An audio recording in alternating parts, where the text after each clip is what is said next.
الحمد لله وكفى والصلاة والسلام على عباده الذين اصطفى أما بعد فأعوذ بالله من الشيطان الرجيم بسم الله الرحمن الرحيم ويوم يعوض الظالم على يديه يقول يا ليتني اتخذت مع الرسول سبيلا. ایک دفعہ درود شریف پڑھ. اللہم صلی علی سیدنا و مولانا محمد وبارک وسلم وصلی علیہ. وَيَوْمَ يَعُضُّ الظَّالِمُ، یہ آیت ایک خاص واقعے کے بارے میں نازل ہوئی ہے. عقبہ بن ابی معیط نبی کریم صلی اللہ علیہ وسلم کا سخت مخالف، لیکن اس کی ایک عادت تھی، جب یہ تجارتی سفر پہ جاتا ہے وہاں سے واپس آتا ہے تو دعوت کرتا تھا، قریش کے سرداروں کو بلاتا تھا. ایک دن ایک تجارتی سفر سے واپس آیا تو نبی کریم صلی اللہ علیہ وسلم کی دعوت کی. آپ کھانے پہ تشریف لے گئے تو آپ نے فرمایا میں تو تب تک تیرا کھانا نہیں کھاؤں گا جب تک تو اس بات کی گواہی نہیں دیتا کہ میں اللہ کا رسول ہوں.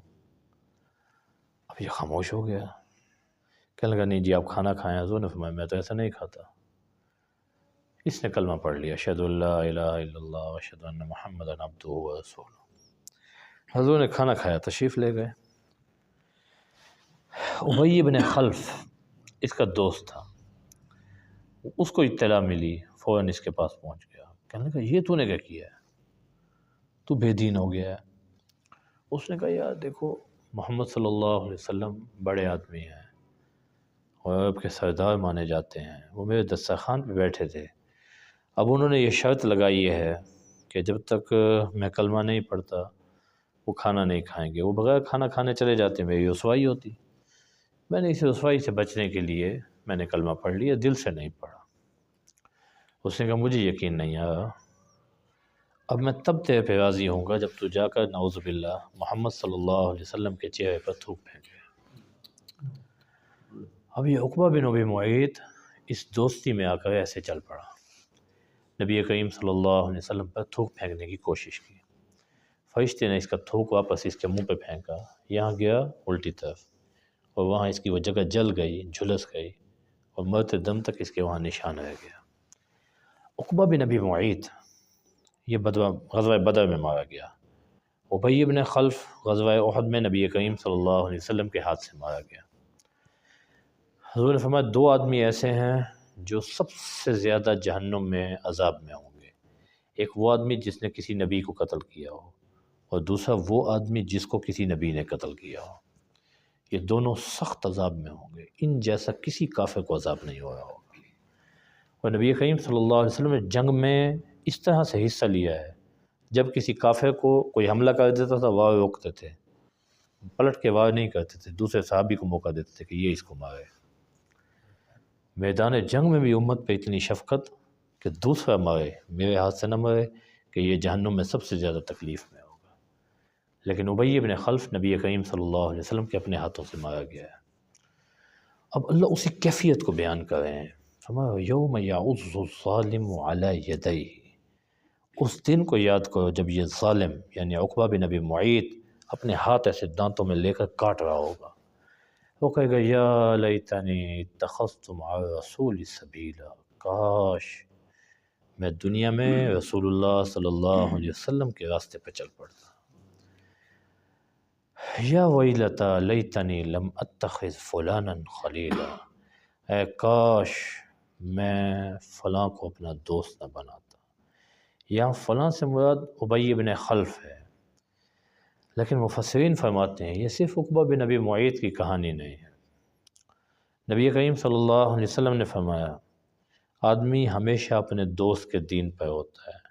فَيَنْظُرُ أَحَدُكُمْ بِمَا يُخَالِلُ، اب تم میں سے ہر ایک کو دیکھنا چاہیے وہ کس کے ساتھ دوستی اختیار کر رہا ہے، وہ جس کے ساتھ بیٹھے گا اس کی صحبت کا اس کے اوپر اثر ہوگا. اس لیے فرمایا کہ لا تصاحب الا مؤمنا ولا یأکل طعامک الا تقی. فرمایا تو دوستی صرف ایمان والے کے ساتھ رکھ، تو بے ایمان کے ساتھ دوستی نہ رکھ، پھر تیرے اعمال بھی بگڑنا شروع ہو جائیں گے. اور تیرا کھانا جو دل کی خوشی سے بطور دعوت کے ہو وہ متقی آدمی کھائے، کیونکہ متقی کے کھانے سے اس سے بے تکلفی پیدا ہوگی. اور اس بے تکلفی کی وجہ سے بہت سارے گناہوں سے بچ جائے گا۔ ایک دوسری حدیث میں نبی کریم صلی اللہ علیہ وسلم نے فرمایا، مومن کی دوستی سب سے بہترین دوست وہ ہے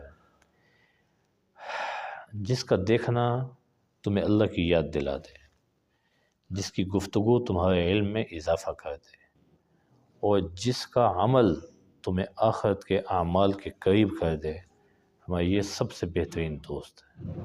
اس کے علاوہ جتنی بھی دوستی ہیں، اللہ کے الأخلاء یومئذ بعضهم لبعض عدو الا المتقین، دوست جو ہیں یہ سارے کے سارے آپس میں ایک دوسرے کے دشمن ہوں گے سوائے متقین کے، سوائے متقین کے۔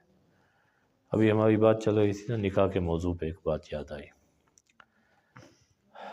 جب جنگ آزادی ہوئی نا 1857 میں، علماء نے انگریز کے خلاف بہت بڑی تحریک چلائی اور مسلح جدوجہد کی۔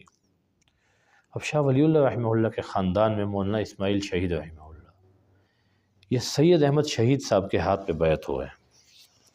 اب شاہ اسماعیل شہید شاہ ولی اللہ کا علمی خاندان ہے، اور سید احمد شہید جو ہے وہ شاہ عبد القادر رحمہ اللہ سے تربیت حاصل کی ہے، ان کے شاگرد ہیں۔ لیکن شاہ اسماعیل شہید رحمہ اللہ سے کسی نے پوچھا، آپ نے اپنے بزرگوں کے تربیت یافتہ طالب علم کی بیعت کر لی ہے، حالانکہ لوگوں کو آپ کی بیعت کرنی چاہیے تھی۔ انہوں نے کہا میں نے مشکات پڑھائی ہے ساری زندگی، حدیث کی کتاب ہے۔ کہنے لگے جب بھی کتاب النکاح آتا تھا نا تو میں بچیوں میں اپنی ہمشیرگان میں ادھر ادھر جب مشکات پڑھاتا تھا تو جب کتاب النکاح آتا تھا نا خالی عبارت پڑھا دیتا تھا میں، کیونکہ میری 2-3 بہنیں بیوہ تھیں، تو میں اس بات کو کھولتا ہی نہیں تھا کہ کہیں یہ مجھ سے تقاضا کریں کہ جب اللہ کے نبی نے نکاح کی اتنی ترغیب دی ہے تو ہمارا دوسرا نکاح کیوں نہیں کروا ہے، خاموشی سے پڑھا دیتا تھا۔ اور فرمایا جب سید احمد شہید رحمہ اللہ کے ساتھ میں بیٹھنا شروع ہوا، اس کی برکت یہ ہوئی میں نے اپنی بہنوں کا خود نکاح کروایا ہے، دوسرا نکاح خود کروایا ہے، کیونکہ اللہ کے نبی کا حکم ہے نا کہ جس عمر میں بھی ہو اکیلے نہ رہو، نکاح کرو، نکاح کرو۔ تو فرمایا یہ فرق جب میں نے اپنی طبیعت میں تبدیلی پائی کہ کتابی علم ہوا ہے، عملی علم ہوا ہے، جس کے ساتھ آپ بیٹھ رہے ہیں اگر وہ شریعت کے اللہ کے نبی کے کسی حکم کی عظمت اس کے دل میں ہے، آہستہ آہستہ آپ کے دل میں بھی عظمت پیدا ہو جائے گی۔ اگر وہ خود ڈنڈی مار رہا ہے، چوری کر رہا ہے، تو وہ تو آپ کو اس طرف سے توجہ ہی نہیں دے گا نا، تو پھر اس حکم کی عظمت دل میں کیسے پیدا ہوگی؟ آپ کا کیا خیال ہے کہ اللہ کے نبی کسی بات کا ارشاد فرما دیں اور ہماری مصلحتیں یا ہمارا ذہن اس چیز کی حقیقت تک اور اس کی خوبیوں تک پہنچ سکتا ہے؟ سوال ہی پیدا نہیں ہوتا۔ ہم تو تابعدار ہیں، جیسے اللہ کے نبی نے حکم دے دیے ویسے مان لیں۔ تو حضور نے اس لیے فرمایا کہ دیکھو آدمی اپنے دوست کے دین پر ہوتا ہے، اب تم میں سے ہر ایک کو دیکھنا چاہیے وہ کس کے ساتھ دوستی اختیار کر رہا ہے۔ تو یہ عقبہ بن ابی معیط کی کہانی نہیں ہے، یہ ہم میں سے ہر آدمی کو دیکھنا چاہیے اس کی دوستی کس کے ساتھ ہے۔ آپ ایسے دوست بھی بیٹھیں گے، ہمارے کئی سارے دوست ہیں انہوں نے رمضان میں تراویح پڑھنا چھوڑ دی ہیں، ان کی سوسائٹی ایسی بن گئی ہے وہ کہتے ہیں بس جماعت کے ساتھ نماز پڑھو، جان چھوڑو، تراویح کوئی فرض تھوڑی ہے، بس اسی بات کے اوپر فرض تھوڑی ہے۔ کتنا بڑا نقصان کر دیا، کتنا بڑا نقصان۔ کئی دوست ہیں ہم آپ کو اشارہ بھی نہیں کر سکتے، انہوں نے تہجد کی نماز چھوڑ دی ہے، جی فلاں نے مجھے کہا ہے کہ تہجد کی نماز رمضان میں نہیں پڑھی جاتی۔ اور جب ایسے لوگوں کے ساتھ آپ بیٹھنا شروع کریں گے جن کے ہاں نبی کریم صلی اللہ علیہ وسلم کے اعمال کی کوئی اہمیت ہی نہیں ہے، وہ آپ کو آہستہ آہستہ نقصان سے ایسے محدود کرتے کرتے کرتے صرف فرائض تک محدود کر دیں گے، یعنی اس کا مطلب ہے اس کے علاوہ جو نبی کریم صلی اللہ علیہ وسلم اعمال کر رہے تھے ان کی کوئی اہمیت ہی نہیں ہے، کوئی ویلیو ہی نہیں ہے۔ اور جب آپ ایسے لوگوں کے ساتھ بیٹھیں گے، کل میں یہ جمعرات والے دن رات کو عشاء کے بعد میرا بیان تھا مسجد بہرام خان کوٹلہ طلع خان میں وہاں پہ گیا تو وہاں ایک بزرگ ملے، تو پہلے ان کی داڑھی نہیں تھی، اب ماشاءاللہ پوری داڑھی آ گئی ہے نا۔ اب وہ مجھے کہنے لگے یہ عبداللہ احمد صاحب آتے ہیں نا حالہ والے، کہنے لگے جو ان سے ملنے گیا ہوں انہوں نے 2 دفعہ نا ایسے داڑھی پہ ہاتھ پھیرایا، تو اس دن مجھے ایسی شرم آئی ہے، اس کے بعد میں نے یہ نہیں کٹوائی، اب پوری داڑھی آ گئی ہے الحمدللہ۔ ایسے لوگوں کے ساتھ صحبت اختیار کریں جو آپ کو اللہ کے قریب کر دیں، اللہ کے قریب کر دیں۔ ایسے لوگوں کی صحبت نہ اختیار کریں جو ابی بن خلف کی طرح ہوں، جو آپ کا نقصان کریں آخرت کے بعد، یار چھوڑ چھوڑ یہ کیا چیز ہے؟ یہ چھوڑ کیا ہے بھائی؟ یعنی کسی انسان کی یہ عقل ہے کہ وہ اللہ کے حکم کو ٹال دے یا اللہ کے حکم میں مصلحتیں تلاش کرے؟ ہم تو تابع دار ہیں، اللہ نے ہمیں اللہ نے کہیں یہ نہیں کہا کہ میرے حکم میں مصلحت سمجھ آئے تو عمل کرو۔ اللہ تابع داری چاہتے ہیں، تابع داری، بس مانو، سمجھ میں آئے یا نہ آئے مانو، مجھے پتہ ہے کہ میں نے اس حکم میں کیا مصلحتیں رکھی ہیں۔ تو اسی لیے نبی کریم صلی اللہ علیہ وسلم نے فرمایا تمہارے دوستوں میں سب سے بہترین وہ ہے